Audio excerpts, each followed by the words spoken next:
suasana di lubang neraka, ada orang berniarap macam ni. Berniarap ke macam tu? Muka tengok ke atas. Oh, melentang.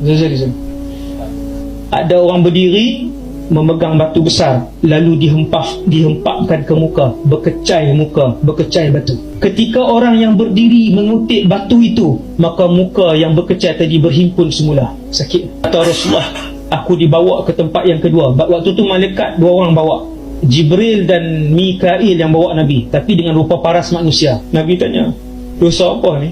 Malaikat kata, nanti kita tengok yang lain dulu. Pergi ke tempat yang kedua. Kawasan tu semua pegang pisau. Pisau yang macam tu, ternyata sabit lah. Sabit tajam. Dia letakkan di mulut kanan, lalu ditoreh sampai ke belakang, hatta tablugha qafah, kata Rasulullah, sehinggalah pisau tu diheret sampai ke tengkuk di leher, terburai mulutnya sebelah kanannya. Dia pegang pisau tu, diheret ke belakang macam ni, kemudian terburai, kemudian bercantum semula, kemudian dia letak lagi di belakang, diheret pisau tu ke belakang sampai mencecah lehernya. Nabi kata, apa yang mereka lakukan? Dosa yang mereka buat. Malaikat Jibril ni, Mikail kata, kita tengok yang lain. Nabi kata, aku pergi ke tempat ketiga di sebuah sungai. Hadis ni hadis sahih. Sungai itu kesemuanya darah. Ini bukan siksaan dan neraka, tuan. Hadis ini hadis sahih, dan siksaan ini kesemuanya di alam barzakh. Sungai itu sungai darah. Ramai orang berenang. Setiap kali mereka letih, mereka nak kembali ke tebing. Setiap kali mereka sampai ke tebing, ada orang yang pegang batu besar, lemparkan batu besar tu kena tepat pada mulut mereka, lalu terbelah mulut mereka, lalu tenggelam mereka.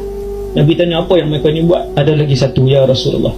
Yang keempat, Nabi pergi satu tempat. Nabi sebut, aku sampai di satu rumah yang besar, rumah api, memang untuk dibakar. Di atasnya ada satu lubang untuk asap keluar.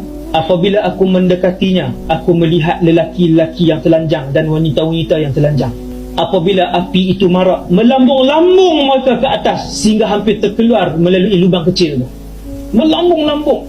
Wahai Muhammad, yang kamu tengok yang menghempaskan batu sehingga pecah kepala tadi ialah mereka yang didatangkan Al-Quran, tetapi mereka tidak mengamalkannya. Dia tak amal. Allah bagi ilmu agama kepada dia, dia tidak amal. Inna lillahi wa inna ilaihi raji'un. Nombor dua, wahai Muhammad, yang kamu lihat memotong mulut kanan dan kiri sehingga sampai ke leher itu adalah mereka yang mengada-adakan penipuan. Hatta tablughal afaq, sehinggalah penipuan itu disebarkan ke seluruh benua, ke seluruh ufuk. Zaman hari ni kalau satu penipuan, puluhan ribu orang baca. Zaman hari ni tuan-tuan, tak share lebih selamat daripada share. Kalau tuan-tuan kata susah lah ustaz nak beza yang mana betul yang mana tak betul, tak payah share. Nombor tiga, sungai. Mereka adalah pemakan riba. Yang terakhir sekali ialah yang dibakar hidup-hidup sampai melambung-lambung. Bila api banyak itu adalah mereka yang berzina di atas muka bumi Allah. Berzina. Wal'iyadzubillah. No? Kekallah mereka itu seperti itu sampailah dibangkitkan pada sangkakala yang kedua.